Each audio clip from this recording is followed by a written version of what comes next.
오늘 은혜 받으실 하나님의 말씀은 고린도후서 7장 8절에서 11절까지의 말씀입니다. 고린도후서 7장 8절에서 11절까지의 말씀을 다 같이 봉독하시겠습니다.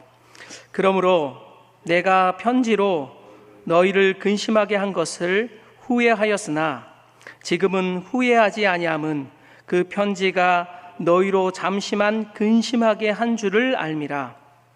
내가 지금 기뻐함은 너희로 근심하게 한 까닭이 아니요 도리어 너희가 근심함으로 회개함에 이른 까닭이라. 너희가 하나님의 뜻대로 근심하게 된 것은 우리에게서 아무 해도 받지 않게 하려 함이라. 하나님의 뜻대로 하는 근심은 후회할 것이 없는 구원에 이르게 하는 회개를 이루는 것이요 세상 근심은 사망을 이루는 것이니라.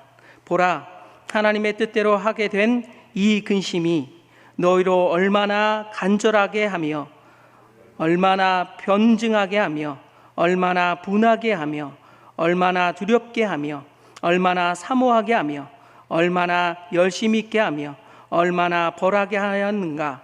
너희가 그 일에 대하여 일체의 너희 자신의 깨끗함을 나타내었느니라.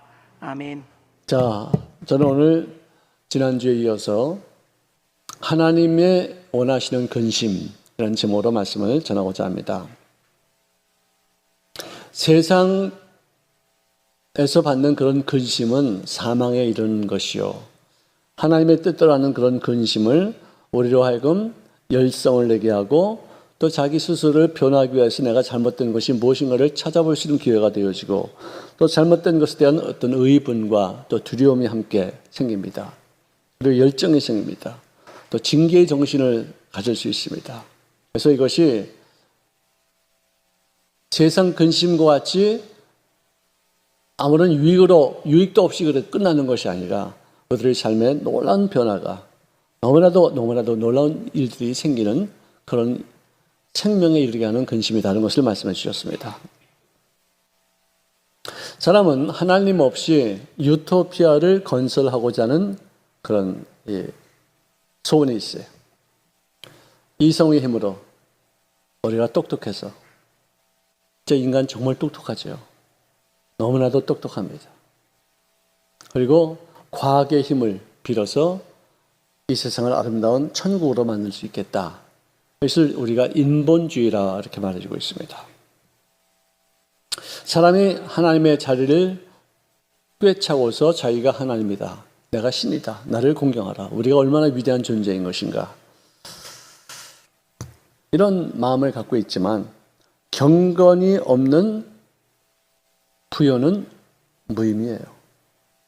그리고 훈련이 없이 받은 그런 모든 형통함도 언젠가는 쉽게 무너질 수밖에 없어요.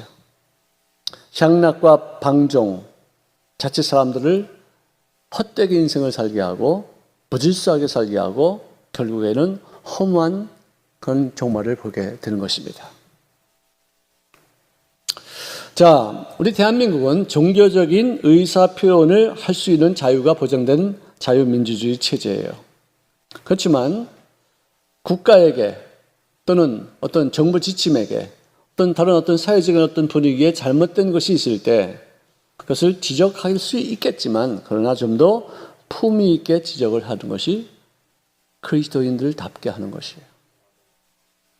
너무 막말을 하고 가장 높은 대통령도 막 쌍 욕을 해가면서 비판하는 건 왜 그렇게 해야지만 그 사람들이 알아듣는 게 아니거든요. 얼마든지 좋은 말로도 얼마든지 품위 있게 예수 믿는 사람답게 하나님의 택한 백성들답게 하나님을 아버지라고 부를 수 있는 자녀들다운 모습으로 표현할 수 있는데 왜 이렇게 막말을 하느냐. 그렇게 할 필요는 없다고 생각해요. 제 생각이에요. 비난하는 것이 아니라 우리는 좀 더 부드럽게 좀 여유롭게 포용력을 가지면서 할 수 있지 않겠는가 생각합니다. 오늘 아침에 내가 어떤 유머집을 봤어요. 영어로 된 유머집을 봤는데 거기에 이런 내용이 있었어요.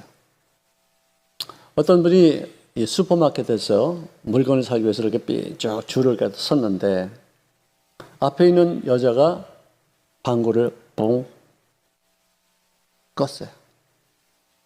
아주 기분이 좀 언짢아가지고 찝쩍하고 이렇게 있는데 무슨 말을 할 틈도 없이 그녀가 싹 돌아서더니 그 사람을 딱 쳐다보면서 하는 말이, 당신이 그 소리를 들었다면은 당신은 적당한 그 사회적 거리를 유지하지 않은 그런 탓이고,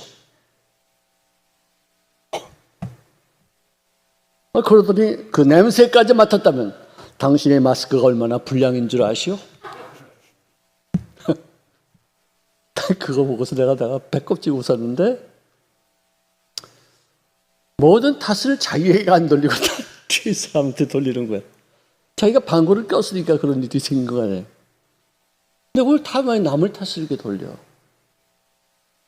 아니, 사회가 좀 어지럽고 힘들고 그런 것도 다 무슨 뭐가 다 있는데 왜 하필이면 왜 교회 갖고만 정말 달달달 복구래, 이게. 네? 좋아요. 우리 정말 그런 것을 통해서 우리는 점점 더 하나님 안에서는 근심 때문에 우리를 정화시킬 수 있고, 우리의 잘못된 것을 고쳐나갈 수 있고, 또 좋은 것이 있으면 그들에게 우리 예수 믿는 사람들이 이런 사람들이다 나타낼 수 있는 어떤 기회가 되기 때문에 오케이, 더 이상 이제 문제 삼지 않습니다. 그러나 그렇게 하는 그 자체가 좀 우습잖아요. 미안합니다. 제가 방구 꼈습니다. 죄송합니다. 이러면 끝나는 걸 갖다 이렇게 참 우습지 않게 이렇게 일을 갖다 풀어가고 있어요. 여러분, 이 비대면 예배라는 그 말 자체가 누가 만들어낸 말인지 모르지만 그건 예배가 아닙니다. 예배란 찬송으로 하나님께 영광을 돌리며 그분을 기쁘시게 하는 어떤 것이고, 예배란 신앙 고백을 통해서 내 죄가 무엇인가를 주님 앞에 아뢰고 그분이 흘리신 십자가의 피로써 내 마음을 정결케 하고 용서받는 데까지 가는 게 예배예요. 예배란 기도로 우리들이 연약함을 주님 앞에 아뢰고 주님의 전능하심이 나에게 임하야지만 이 모든 유혹을, 세상을 이길 수 있습니다. 고백하는 거예요. 그래서 그분의 도움이 임할 수 있도록 우리 연약함을 아뢰는 것. 또 예배란 말씀을 통해서 우리가 살아가야 될 향방을 정하는 하나님과의 대면이야, 대면. 비대면이 아니에요. 네? 인간끼리는 사회적인 거리를 둘 수 있을지 몰라도 영적 거리는 밀착돼야 돼. 할렐루야. 이게 예배예요. 인간끼리는 비대면일 수 있지만 비대면이라고 해서 어떤 텔레비전으로 대면하는 거 아니겠어요? 같은 공기권 안에 있지 않는 것 뿐이지 서로 봐야 되고 서로 뭉쳐야 되고, 하늘에 계신 누구 아버지요? 우리 아버지예요. 공동체가 모여져야지. 죄도 나의 죄뿐만 아니라 우리 모두가 함께 책임져야 될 죄가 있다는 거예요. 양식도 나만 주는 것이 아니라 우리에게 일용할 양식을 주시는 거예요. 시험도 나만 드는 게 아니에요. 우리 모두가 다 함께 들고 있어, 지금 다. 공동체 의식, 이 책임감이 있어야 된다 이거죠. 자, 예배란 뭐냐? 생명의 메시지를 듣고서 하나님의 명령을 따라서 이 세상의 소금과 빛의 직임을 감당하며 그 역할을 하기 위해서 애쓰는 그런 과정, 이게 다 예배예요. 교회 나와서 찬송 부르고 박수 치는 것만 예배가 아니거든요. 실생활 속에서도 예수 믿는 사람답게 사는 것이 예배예요. 각자의 일터에서 하나님의 나에게 주신 소명이 무엇이며 나에게 맡겨진 사명이 어떤 것인가를 갖고서 주님 나라 확장 사역에 임하지하는 삶까지가 연결되는 것이, 이것이 예배예요. 교회에서만 성도가 아니고 바깥에 나가서도 성도가 되어야 된다. 예배가 없으면은 교회가 존재할 이유가 없지요. 그리스도의 몸된 지체들이 함께 모이는 곳, 또 우리가 이렇게 어떤 비상적인 상황 속에서 홀로 예배를 드리는 곳이다 할지라도 하나님과 함께 있을 때, 그분과 대면할 때만이 예배가 된다는 거예요. 예배의 본질은 뭐냐? 자신의 위안을 얻기 위해서, 자신의 만족을 얻기 위해서, 말씀 오늘 좋았습니다. 참 오늘 말씀 재미있었습니다. 위로가 됩니다. 이런 것으로 끝나는 게 아니라는 거예요. 예배를 통해서 숫자들이 덜 많이 늘려지고 예배를 통해서 의도적으로 어떤 그 헌금을 더 많이 거둬야 되겠다는 어떤 그런 목적으로 모인다면 이것은 예배가 아니라니까요. 그 결과로 그렇게 되는 것이지 그게 목적이 돼서는 안 된다는 거예요. 궁극적으로 하나님께 나가시는 그런 길은 우리 인간의 힘에 의해서 그게 길이 열린 게 아니에요. 하나님이 인간의 모습으로 이 땅에 오셔서 그분이 나를 위해서 내가 받아야 될 그 재앙을, 심판을 내 죄가 되어주셔서 십자가에서 내가 받을 심판을 그분이 대신 받으시고 내가 죽을 그 죽음을 그분이 대신 죽으신 다음에 너는 내가 이런 공로를 믿기만 하면 너는 심판받을 필요 없어. 너는 죽을 필요 없어. 라고 하고 하나님과의 어떤 그 만남의 길을 터놓은 그분을 따라서 드려지는 예배가 진정한 예배라. 하나님과 더불어 함께 드리는 예배. With the Holy Spirit. 성령님과 더불어 함께 드리는 예배. 그 예배 각 순서 중에도 주님의 음성을 듣기도 하고 내 기도가 응답되기도 하고 주님께서 나와 더불어 함께 하신다는 확신이 서기도 하고 그때 찬송 부를 때 혹은 기도할 때 어떨 때는 말씀 들을 때 어떨 때는 헌금할 때 그때마다 감동이 다 다른 거예요. 이게 예배예요. 예배를 드리고 나면은 내 마음이 하나님의 마음으로 바뀌어져요. 내 생각이 그분이 공률하심으로 바뀌어져요. 내가 누구 비난하다가 저놈 때문에 내가 이렇게 어려움이 겪었지라고 하다가 예배를 드리려고 난 다음에 나에게 잘못이 있구나. 저분이 오죽해 좀 그랬을까. 그분의 마음으로 그 사람을 볼 수 있는 어떤 생각이 떠오르는 것이 예배 이후에 생기는 변화예요. 자, 자기 아내가 잠깐만 이 뱃살이 많아지는 게 장난이 아니에요. 장난인지 장난이 아닌지 모르겠지만 어쨌든 아니가 장난이 아니에요. 그러면 당신 말이지 뭐 어떻게 했기 때문에 말이지 이렇게 뱃살이 찌고 내 뭐 체중이 오르고 막 이렇게 비난하는 거 이거는 예배자의 모습이 아니에요. 그를 공의히 여기고 저분의 뱃살은 나에게도 책임이 있다라고 회개하는 게 예배예요. 쉽게 말하면.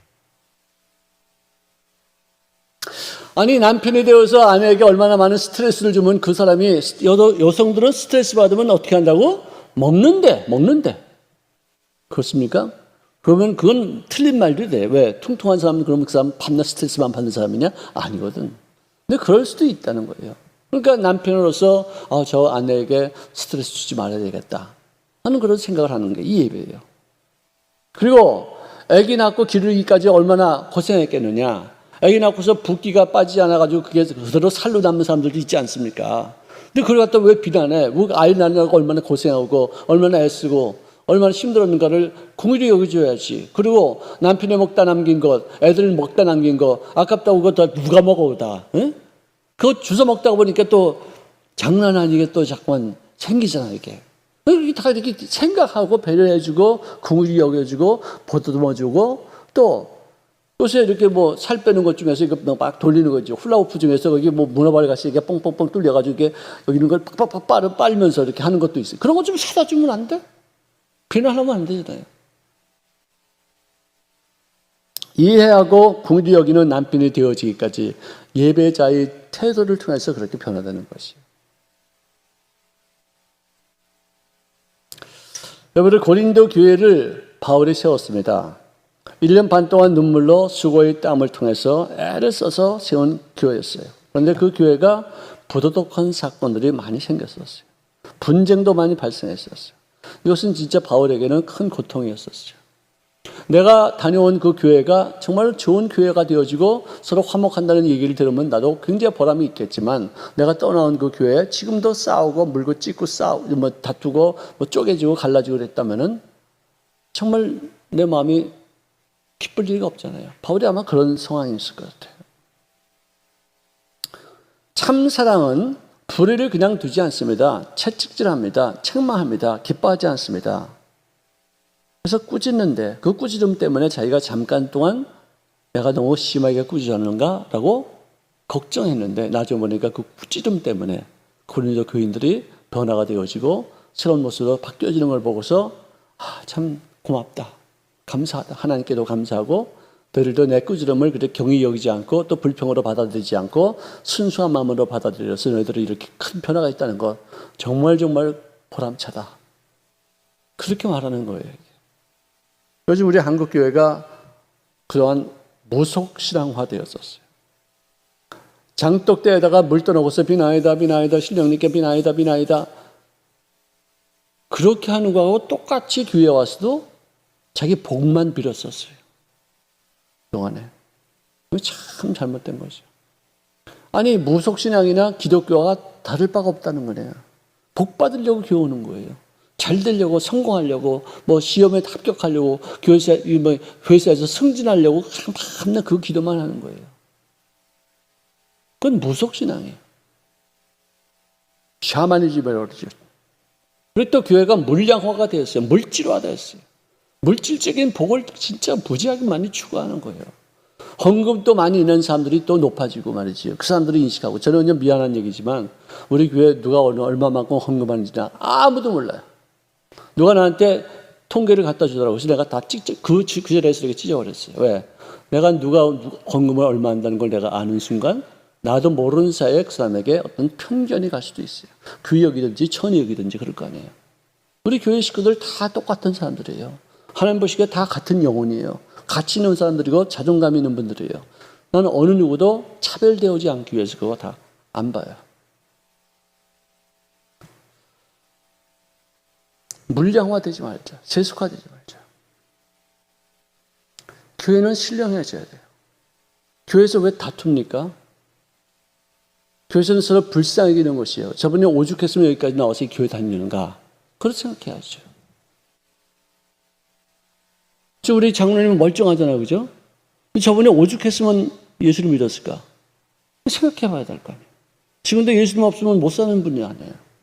우리 다 그렇잖아요. 또 왜 우리끼리 좀 기분이 좀 나쁘다고 해서 다투고 싸우고 그럴 이유가 어디 있어요? 다 불쌍한 사람들인데. 천국 가서 다 만날 사람들인데. 그리고 귀족화되어 있어요. 귀족화는 뭐냐? 나만 특별하다. 나만 똑바르다. 그래서 자기를 중심으로 모이는 사람들끼리 편을 갈아요. 편싸움을 해요. 여기를 다 같은 식구들이에요.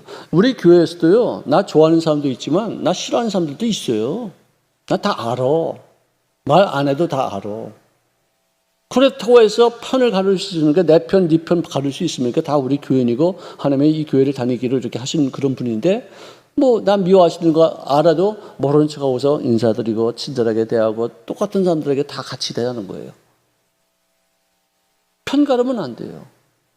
이렇게 조그만 교회도 그런데 나라가 아니면 무슨 어디 공동체에 편 갈라지면 진짜 이건 너무나 안타까운 일이에요. 다 품어야죠.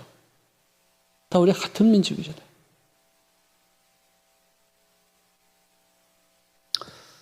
자, 이렇게 되어가던 이 교회를 우리가 이제는 좀 이 코로나를 통해서 이 교회가 얼마나 소중한 것인가. 예배를 우리가 그냥 당연한 것을 들었지만 이런 사건이 있고 보니까 하나님이 예배를 막으실 만큼 너 나한테 예배하지 마. 너 하려면은 정말 똑바른 마음가짐으로 해. 라고까지 하시면서까지 왜 교회를 문을 닫을 정도였다면 눈치 좀 채야죠, 이제. 아직도 철이 없어. 왜 이렇게 어려운 일이 생기는지도 몰라요. 옛날에 하던 짓 똑같이 해.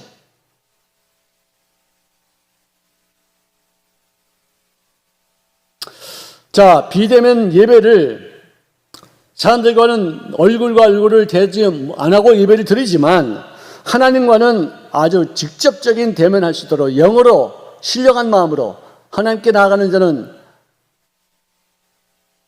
진리와 영으로 즉 성령으로 예배를 드리라. 할렐루야. 정말요, 그동안 여태까지 내가 기도를 할 때 하던 식으로만 이렇게 했다면은 좀 바꿔야 되고, 사도신경도 밤낮 전능하사, 어떤 분은 전능하사 그러지 않고 전능하사 그래, 전능하사. 하나님이 전능한 사람이에요. 발음이 똑바로. 밤낮 전능하사 천지를 만드신 하나님을 내가 믿기는 개뿔을 믿어. 순 엉터리로 그냥 고백하는 거예요. 외워서 하는 기도. 주기도문도 말이죠. 반나 외워서 하는 기도. 이런 데서 좀 이런 기회에는 좀 한번 그 의미를 다시 한번 살펴보고서 내가 한번 해봐야 되겠다. 하늘에 계신 우리 아버지시여 이름을 거룩히 여김을 받으시옵소서. 그 이름이 욕되어져 되지 않잖아요. 하나님의 나라가 임하시옵기를 원합니다. 하나님의 통치권이 내 마음속에 임재하셔서 주님의 다스리시는 인생을 살기를 원합니다. 정말 이렇게 좀 의미 있게 그것을 좀 우리가 주기도문의 내용도 다시 한번 숙고해야 될 그럴 때가 되지 않았는가.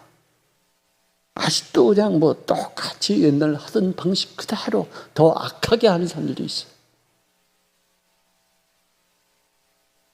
자, 끓어오른 이 고린도 교인들에 대한 사랑 때문에 아픈 마음으로 이 사도 바울은 그들을 책망합니다. 견책합니다. 분노합니다. 역반응이 일어날 수 있다고 생각하면서도 끊임없이 그들에게 침묵할 수가 없었습니다. 그런데 교인들은 무리 없이 그 편지를 수용하고 편지를 전한 자를 영접하고 그들이 잘못한 것을 회개하면서 애통하면서 처음의 신앙을 회복하는 모습을 그가 봤다. 기독교 신앙은 포용하는 가치관을 가져야 돼요. 여러분들 세상에서 제일 무서운 사람들이 누군지 아세요? 신학교 막 졸업한 4학년 내지 졸업한 사람들. 제일 무서워요. 말씀이 단 줄 알아요. 말씀대로 배운 대로 그냥 말이지 누구는 어떤 기존교회 목사님은 저 부패했다 저 썩었다 막 비판하고 막 난리를 쳐요 그냥. 네? 신학교 막 나온 사람들. 그 사람들이 뭘 안다고? 아니 목사님들에서 자기가 그럼 지금 당장 목회하면 이렇게 많이 할 수 있나? 근데도 겁 없이 모르니까 막 비판하고 뭐 기존교회 목사들 다 썩었다 그러고 부패했다 그러고 다 지옥 간다 그러고 막 그래. 그 우리가 참는 것, 움직이지 않아 보이는 그런 것도 다 그동안에 30년, 40년 동안 목회를 하면서 겪어온 일들이 있기 때문에 이때는 이렇게 해야 되겠다, 이렇게 해야겠다 하는 거예요. 여러분들 옛날에 제가 신학교 다닐 때 우리 조윤경 목사님이 고린도 전서를 강의하시면서 율법이 없는 자에게는 율법이 없는 사람들 것처럼 대하고 율법이 있는 사람에게 율법이 있는 사람을 같이 대하고 뭐 부자는 부자같이 대하고 가난한 사람에게 가난하게 무식한 사람은 무식한 사람에게 이렇게 어떤 그 복음 전파하는 데 있어서 어떤 레벨을 그 사람들의 어떤 상황에 맞춰서 이렇게 말씀을 전한다. 이 내용을 강의하시면서 한국 교회의 가장 큰 문제는 뭐냐? 한국 교회에 나오는데 가장 큰 걸림돌은 제사 문제다. 그래서 제사 지내게끔 하라. 하지만 거기는 지방, 귀신에게 올리는 그 글, 그거는 빼고 사진 갖다 놓고 부모님에게 절하는 것이나 살아계실 때 절하는 것이나 공경하는 마음으로 우리 풍습대로 하는 거, 그거 뭐가 잘못되느냐? 귀신한테 절하는 게 아니고 돌아가셨으나 살아계셨으나 그냥 부모님이니까 우리 미풍 양식대로 하는 것이다. 그래서 그분이 이렇게 하라고 그랬었어요. 나 그때요, 젊었을 때였었어요. 아직 30이 안 됐을 때였었어요. 그때 내가 이 교회 그만둬야 되겠다 딱 생각을 했어요. 왜? 아니 옛날에 십자가 나무 토막인데 그거 밟고 지나가지 않아서 순교한 사람들이 있어요. 네로왕 앞에서 절하지 않았다고 해서 죽임당한 사람이 있어요. 예수 믿는다는 것 때문에 조상에 절하지 않냐고 우상에 절하지 않는 것 때문에 사자밥이 된 사람들이 수도 없이 많아요. 이 사람들의 죽음이 뭐냐? 나 그때 그렇게 생각했었어요. 우리 목사님은 틀렸다. 교회 안 나온다고 그랬어. 이번 주일까지만 교회 나오고서 내가 안 나온다고 그랬어.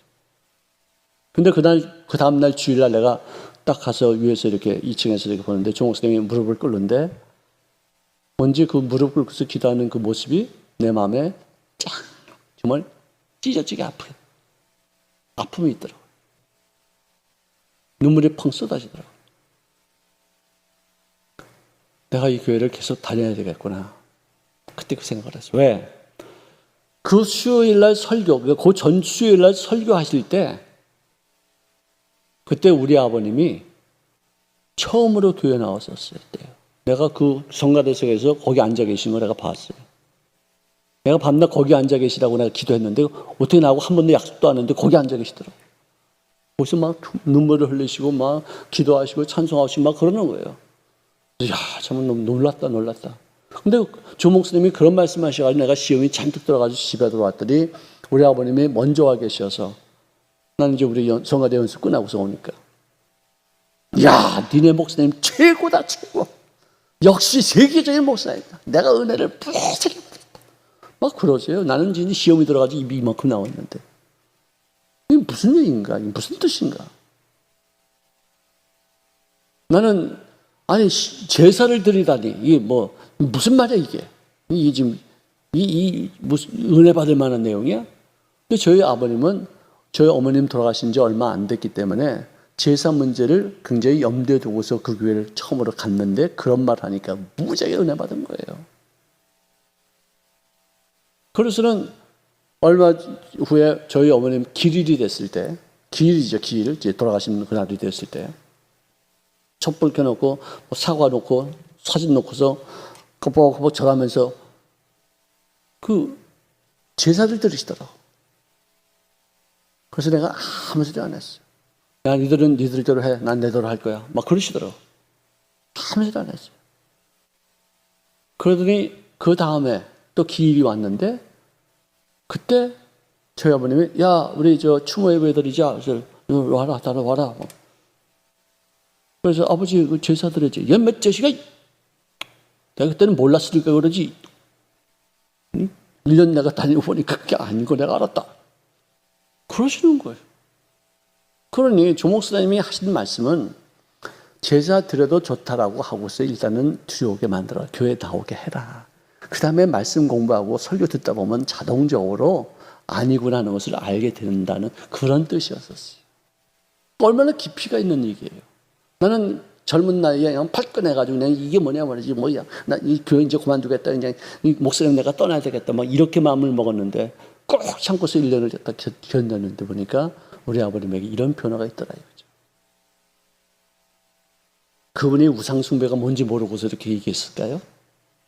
그분이 그래 절하는 것까지 이렇게 말하는 그 정도면은 얼마만큼 제사 문제가 예수 믿는데 걸림돌이 됐길래 그렇게까지 말을 했었을까요? 그걸 우리가 이해해 줘야죠. 참 나는 그때 진짜 우리 아버님한테 처음 나왔을 때 제사 드리지 말라고 그랬으면 저희 아버님 그 안 나왔을 거예요. 공교롭게 또 그때 또 딱 그렇게 말씀하셔서 우리 아버님이 교회 다니고 진짜 예수 믿고서 정말 우리들에게 많은 영향력을 미칠 수 있을 만큼의 그런 믿음의 본을 우리에게 보여주셨어요. 여러분들 그렇게 너무 쉽게 모든 것을 단정 짓지 마십시다. 좀 깊이 있게 좀 생각하면서 나름대로 다 사람들이 생각이 있지 않습니까? 자기 생각만 오르지 않습니다. 여러분들 한국 교회가 이렇게 갈라진 이유가 서로 물고 찢고 싸우다가 이렇게 갈라졌어요. 이렇게 사람들에게 우습게 여김을 당했어요. 자기가 주인 되어 있었어요. 하나님은 없어. 정치를 막 휘둘러. 자기 권력 싸움에. 그랬는데 이번에 뭐 이런 어떤 사건들을 통해서 보면은 또 서로 누가 옳으니 누가 잘못되느니 서로 물고 찢고 싸워 또 이 짓 해요. 이렇게 하면 안 되죠, 저는. 이런 때만큼은 다른 때 내가 또 뭐 우리가 옛날 습관이 또 나와서 어떻게 될지 모르지만 이럴 때만큼은 우리가 자기 자신을 볼 수 있어야 되죠. 여러분들 내가 항상 하는 얘기입니다. 거울에다가 고릴라 이렇게 보여주면 고릴라가 이렇게 있다가 그 거울에 있는 그 고릴라가 남인 줄 알고 막 덤벼들어요. 막 싸워요. 사자도 마찬가지예요. 웬만큼 똑똑한 그런 어떤 동물 아니면 대부분 다 그놈하고 싸워요. 근데 사실은 자기하고 싸우는 거예요. 자기 모습을 못 보니까 자기인지는 몰라 그게. 남의 약점은 자기 약점이에요. 남의 단점은 자기 단점이에요. 나에게 그런 단점이 없는데 남에게 있으면 그게 잘 안 보여요. 근데 나에게도 그 단점이 있는데 이 사람에게 있으면 그게 아주 직접적으로 보이잖아요. 그거 갖고 싸우는 거예요. 자기하고 싸우는 건지도 모르고 남의 단점하고 비판하는데 비판할 때 보면 꼭 자기가 그 속에 들어가 있어요.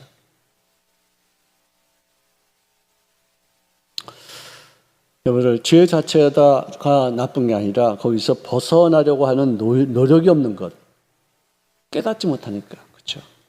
그게 더 개탄스러운 것이에요. 죄는 다 지을 수 있어요. 그러면 빨리 깨우침을 받아야 되는데 이게 잘못된 것을 알아야 되는데 알지 못해요. 여러분들 하늘에서 내린 만나가 있던 40년 동안의 광야 생활 중에서 그들은 얼마나 자기들이 무능한 존재인가, 얼마나 430년 동안 종살이하면서 죄의 습관에 묶여 있고 노예 근성에 쩌들어 있는 인생인 것인가를 그때 가서 처음 체험하지 않습니까? 매 순간마다 하나님을 신뢰하고 그리고 가나안 땅에 들어가기까지 우리들의 잘못된 점을 없애야 되겠다. 새로운 세대가 완전히 애굽에서 나온 세대하고는 틀린 그런 시대가 그들과 충돌해서 그들이 다 이 광야에서 멸절당하고 새로운 시대가 들어가지 않았습니까? 우리 한국도 그럴 것 같아요. 나도 이제는 구시대예요. 젊은 시대 우리가 뭐 철이 없다느니 뭐 어쩌니 그래도 그들의 의식이 우리보다 훨씬 더 깨어 있어요. 우리는 유교적인 관점이 우리 속에 많이 들어가 있어요. 기독교인들, 지금 젊은이들은 아무래도 우리보다는 훨씬 더 적죠. 전쟁 경험이 없어서 공산주의가 모르는 거, 그런 건 있을 수 있겠죠. 그렇지만 그들이 앞으로 이 세상을 이끌어 가시는 그런 존재이기에 너무 무시하지 말고, 너희들은 몰라서 그래, 꼭 그렇게만 얘기할 것이 아니에요. 배울 건 우리가 배워야 될 것이 있다고 생각합니다. 자, 만나는 하늘에서 내려오는 하나님의 오늘 필요한 양식이에요. 영적인 양식이에요. 매일매일 하나님께서 나에게 주시는 그 만나가 하루 분량인 것은 뭐냐? 매일매일 주님 앞에 감사해야 될 그런 일이기 때문에 그렇습니다. 한 달치 주지 않습니다. 이틀씩도 안식일이 있는 날 그때만 이틀씩 주지, 보통 때 항상 하루씩 주었어요. 오늘 내가 잘했다고 해서 내일 잘하는 거 아니에요. 어저께 내가 잘했다고 해서 오늘 잘하는 게 아니에요. 매일매일 새롭게 시작해야 돼요. 우리를 하나님 안에서 하는 근심을 통해서 우리들의 삶에 많은 변화와 발전과 성장이 있기를 주의 이름으로 축원합니다. 기도하겠습니다. 사랑하시는 주님 고맙습니다. 세상의 근심은 우리를 썩게 만듭니다. 세상의 걱정은 우리로 하여금 썩을 양식을 위해서 일하는 것 외에 다른 것을 구할 것이 없음을 주님 앞에 고백합니다. 신령한 은혜를 구하기 위해서는 그 근심이야말로 생명의 양식을 얻게 될 것이며 우리들의 참 본질을 더욱더 새롭게 만드는데 활용될 수 있는 소재가 되어지게 될 줄로 믿습니다. 하나님 보시기에 합당한 모습으로 끊임없는 성장과 발전을 이루시는 자존감을 형성케 도와주시옵시고 예수님은 사람다운 모습으로 이 모든 역경을 잘 이겨나가시도록 역사하여 주시옵소서. 예수 이름으로 기도합니다. 아멘.